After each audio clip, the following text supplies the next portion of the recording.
تعالیٰ نے اپنے حبیب صلی اللہ علیہ وسلم کو رات میں بلایا، تو میں یہ عرض کر رہا تھا کہ حدیث میں تفصیل بہت زیادہ ملتی ہے کہ آپ آسمانوں پر گئے، یوسف علیہ السلام سے ملاقات ہوئی، موسیٰ علیہ السلام سے ملاقات ہوئی، عیسیٰ علیہ السلام سے ملاقات ہوئی، ابراہیم علیہ السلام سے، اور پھر اللہ نے آپ صلی اللہ علیہ وسلم کو نمازوں کا تحفہ عطا فرمایا۔ تو یہ بہت احادیث میں اس کی تفصیل ملتی ہے، اور یہ سارے کام رات کے تھوڑے سے حصے میں ہوئے۔ پہلے تو میں اس بات کے تھوڑے سے دلائل دوں گا کہ یہ خواب نہیں تھا، یہ جاگتی حالت میں آپ کے جسم اطہر کے ساتھ ایک معجزہ تھا۔ غامدی صاحب کہتے ہیں یہ کیا تھا؟ خواب تھا۔ تو اب ہم غامدی صاحب کے دلائل بھی پیش کر دیتے ہیں اور پھر قرآن و سنت کے دلائل بھی۔ غامدی صاحب نے کہا ہے کہ رؤیا جو ہے نا عربی میں خواب کو کہتے ہیں۔ رؤیا کسے کہتے ہیں؟ خواب کو۔ جیسے سورہ یوسف میں ہے نا، وہ کیا تھا، انی رأیت احد عشر کوکبا، یوسف علیہ السلام نے کہا میں نے 11 ستارے دیکھے سجدہ کر رہے ہیں، تو ان کے ابا نے کہا لا تقصص رؤیا کا، اپنا یہ خواب کسی اور کو مت سنائیں۔ تو اس کو انہوں نے رؤیا سے تعبیر کیا ہے۔ کیا تعبیر کیا؟ رؤیا۔ تو یہی لفظ معراج کے بارے میں قرآن میں آتا ہے کہ اے نبی ہم نے آپ کے رؤیا کو، یہ جو رؤیا تھا نا، اس کو ہم نے لوگوں کے لیے ایک آزمائش بنایا ہے۔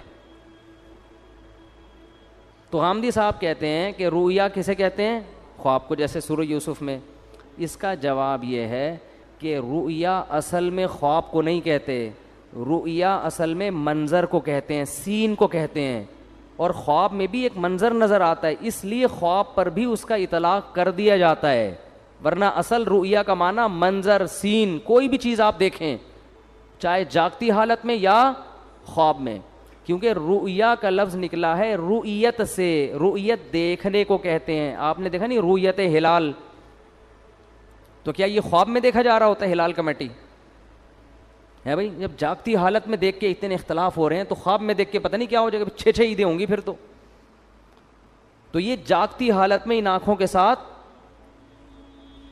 رؤیت ہلال کمیٹی نہیں ہے، رؤیت انی ارا ما لا ترون انی اخاف اللہ۔ قرآن میں جہاں بھی رآ یرآ کا لفظ آیا ہے دیکھنے کے معنی میں، تو رؤیا وہ چیز جو دیکھی جائے، اب یہ خواب میں بھی ہو سکتی ہے اور جاگتی حالت میں بھی، اس لیے اس کا اصل معنی ہوتا ہے منظر، لیکن اس کا اطلاق خواب پر بھی ہوتا ہے، کیونکہ خواب میں بھی ایک سین نظر آتا ہے، آپ کو پورا ایک منظر ہوتا ہے۔ تو اب ہم دیکھتے ہیں کہ قرآن میں جو نبی کے لیے معراج کے لیے رؤیا کا لفظ استعمال ہوا ہے وہ خواب کے معنی میں ہے یا منظر کے معنی میں، دونوں احتمال اس میں ہیں، تو ہم قرآن ہی سے فیصلہ کروا لیتے ہیں کہ وہ حقیقت تھی یا بولو خواب تھا۔ قرآن میں 2 واضح قرینے، اگر ہم حدیث کو ہٹا دیں، حدیث سے تو پتہ چلتا ہے کہ یہ خواب نہیں تھا، حدیث سے تو صاف کہ براق پہ بیٹھ کے آپ جا رہے ہیں، خواب میں ان تکلفات کی کیا ضرورت ہے؟ خواب میں آپ امریکہ جاؤ ایسے ہی پہنچ جاتے ہو بغیر جہاز کے بھی۔ یہ جو پورا براق آ رہا ہے، جبریل آ رہے ہیں، جایا جا رہا ہے، پھر وہاں امامت ہو رہی ہے، حدیث سے تو صاف پتہ چلتا ہے، لیکن ہم قرآن میں بھی دیکھتے ہیں کہ 2 واضح قرینے ہیں جن سے پتہ چلتا ہے کہ یہاں رؤیا خواب کے معنی میں نہیں ہے۔ سب سے پہلے اس رؤیا کے آگے پیچھے جو آیت ہے وہ خود ہی بتا رہی ہے، فرمایا وما جعلنا الرؤيا التي اريناك الا فتنة للناس والشجرة الملعونة في القرآن، کہ ہم نے اس رؤیا کو بھی اور قرآن میں جو ملعون درخت کا تذکرہ ہوا ہے ان دونوں چیزوں کو لوگوں کے لیے آزمائش بنایا۔ کیسے؟ ملعون درخت ہے شجرہ زقوم، قرآن میں آتا ہے کہ جہنم میں ایک درخت ہے جس کا پھل بے انتہا کڑوا، بہت کڑوا، جو جہنمیوں کو کھلانے کے لیے دیا جائے گا۔ اس پر مشرکین مکہ کہتے تھے کہ ایک طرف آپ کہتے ہیں جہنم میں آگ ہے، دوسری طرف کہہ رہے ہیں جہنم میں درخت ہے، درخت آگ میں نہیں اگتے۔ آئی بات سمجھ میں؟ تو اللہ نے قرآن میں فرمایا کہ اللہ، جس کا حاصل یہ ہے کہ اللہ کو یہ طاقت اور قدرت ہے کہ وہ آگ کے اندر بھی درخت پیدا کر دے، اور وہ کیا ہے اس کے بارے میں قعرها، وہ پورے آیت مجھے یاد نہیں آ رہی، کہ اس کی جو جڑیں ہیں نا وہ جہنم کی تہ میں ہیں، اس طرح کی آیت ہے. ابے نہیں بھائی بولی. خیر، یعنی اس جواب کا حاصل یہ ہے کہ اللہ کو یہ قدرت ہے کہ اللہ اس درخت کو جہنم کے اندر پیدا کر دے، اور جہنم کی تہ میں اس کی کیا ہے؟ جڑیں اور شاخیں اوپر ہیں. تو آگ میں اللہ پیدا کر سکتا ہے، اللہ کے لیے کوئی مشکل نہیں ہے. دیکھو، ہم نے اگر پانی کے جانوروں کو نہ دیکھا ہوتا کبھی بھی، تو ہم کہتے کہ پانی کے اندر انسان یا کوئی مخلوق زندہ نہیں رہ سکتی، سانس کیسے آئے گا؟ تو اللہ نے پانی کی ہی مخلوقوں کو پیدا کر دیا، کروڑوں مخلوق جو پانی کے اندر ہی زندہ رہتی ہیں، باہر نہیں نکلتی. تو اللہ کو یہ قدرت ہے کہ وہ اسی ماحول کے حساب سے چیزیں پیدا کر دے. تو اللہ فرماتے ہیں ہم نے یہ ملعون درخت کو بنایا کس کے لیے؟ آزمائش، تاکہ مشرکین اور غیر مسلم اس کا انکار کریں کہ ایسا ممکن نہیں ہے.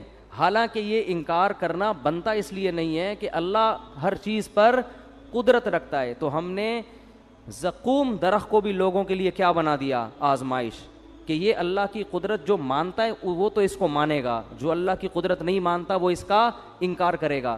تو اسی کے ساتھ اللہ نے نبی کی معراج کا بھی تذکرہ کیا کہ ہم نے نبی کو جو منظر دکھایا اس کو بھی لوگوں کے لیے کیا بنایا؟ آزمائش. کیا مطلب؟ جو اللہ کی قدرت کو مانے گا وہ تو مانے گا اس واقعے کو، جو کہتے ہیں اللہ ایسا نہیں کر سکتا وہ اس واقعے کا انکار کر دے گا.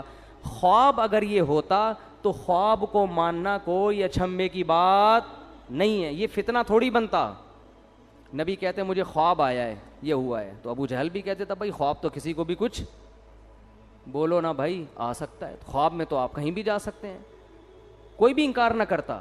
لیکن جیسے وہ کہہ رہے تھے عقلاً یہ ممکن نہیں ہے کہ جہنم میں درخت پیدا ہو جائے، ایسے ہی عقلاً یہ ممکن نہیں ہے کہ کوئی انسان زندہ اپنے جسم کے ساتھ رات کے تھوڑے سے حصے میں مسجد حرام سے مسجد اقصیٰ اور آسمانوں کی سیر کر کے آ جائے. اٹ ازنٹ پاسبل، یہ عقلاً ممکن نہیں ہے. تو اللہ کہتے ہیں دونوں چیزیں تمہارے لیے آزمائش ہیں. خدا کی قدرت کو مانو گے تو دونوں پہ یقین کرو گے، نہیں مانو گے تو دونوں کا انکار کرو گے. تو یہ بہت بڑی دلیل ہے کہ یہاں رؤیا سے مراد معراج میں حقیقت ہے جسم کے ساتھ، خواب اس سے مراد نہیں ہے، ورنہ یہ آزمائش نہ ہوتا. دوسرا قرآن میں واضح اشارہ کیا، وہ تو صراحت ہے.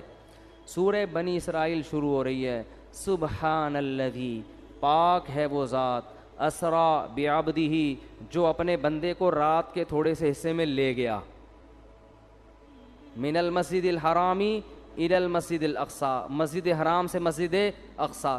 یہاں اللہ نہیں کہہ رہے کہ میں نے خواب میں لے گیا ہوں. میں جب میں کہتا ہوں کہ میں رات کو کے تھوڑے سے حصے میں آپ کو یہاں سے وہاں لے گیا، تو اس کا مطلب کیا ہوتا ہے؟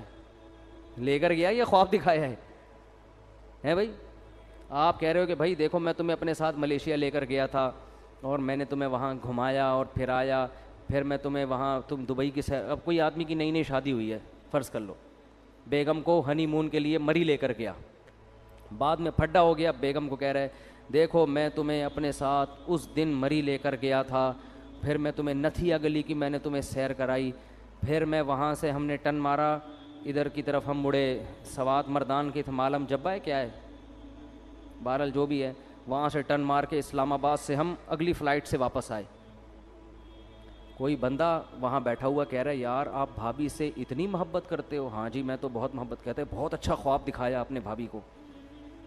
آپ بولو گے تمہارا دماغ خراب ہو گیا، میں خواب کی باتیں کر رہا ہوں، میں کہہ رہا ہوں میں لے کر گیا. تو جب کوئی عام آدمی یہ بات کرتا ہے، دوسرا اس کو خواب کہے گا تو آپ کو غصہ آئے گا کہ نہیں آئے گا؟ اللہ سورہ بنی اسرائیل شروع اس طرح سے کر رہے ہیں، سبحان الذی، پاک ہے وہ ذات، اسرا بعبدہ، جو اپنے بندے کو لے گیا، لیلاً، رات کے تھوڑے سے حصے میں. یہ تنوین تقلیل کے لیے، تھوڑے سے حصے میں بھی اللہ اپنی قدرت دکھا رہا ہے. خواب کا تذکرہ ہوتا تو نہ رات کہنے کی ضرورت تھی، نہ رات کا تھوڑا حصہ کہنے کی ضرورت تھی. سمجھ میں نہیں آ رہی بات؟ دوسری بات، تیسرا قرینہ، اللہ اس آیت کو شروع کر رہا ہے سبحان الذی، ہر عیب سے پاک ہے وہ ذات. اس میں اللہ اپنی قدرت بتا رہا ہے کہ تمہیں عجیب سا لگے گا کہ رات کے تھوڑے سے حصے میں کوئی بندہ مسجد حرام اور مسجد اقصیٰ سے ہو کے واپس بھی آ جائے. اٹ ازنٹ پاسبل، یہ ممکن نہیں ہے. تو اللہ آیت شروع کر رہا ہے سبحان الذی، اللہ ہر عیب سے پاک ہے، وہ عاجز نہیں ہے کہ کچھ کرنا چاہے تو اس کو اسباب کے تانے بانے جوڑنے پڑے، ٹائم دیکھنا پڑے، بھائی اتنے ٹائم میں تو یہ ممکن نہیں ہے، اس لیے اللہ عیب سے پاک ہے۔ تو یہ تیسرا قرینہ ہے، خواب ہوتا تو اللہ سبحان اللہ کا ذکر نہ کرتا۔ عجیب چیز کو دیکھ کے ہم کہتے ہیں نا سبحان اللہ، اچھی کہو کہتے ہیں، وہ کون پنجاب میں جب تقریر ہوتی ہے کہتے ہیں اچھی کہو سبحان اللہ، تو انہوں نے کوئی بڑا ٹیکنیکل پوائنٹ مارا ہوتا ہے۔ خوابوں کی باتوں پہ کوئی اتنا زیادہ نہیں ہوتا سبحان اللہ ٹھیک ہے نا۔ تو اللہ فرما رہے ہیں کہ یہ تین واضح قرینے قرآن مجید میں، لِنُرِيَهُ مِنْ آیَاتِنَا، تاکہ ہم محمد صلی اللہ علیہ وسلم کو اپنی نشانیاں بتائیں۔ تبھی تو مشرکین نے انکار کر دیا، یہ نہیں ہو سکتا۔ اگر خواب کی بات ہوتی تو وہ انکار نہ کرتے، پھر جب انکار کیا تو اللہ فرماتے ہم نے اس واقعہ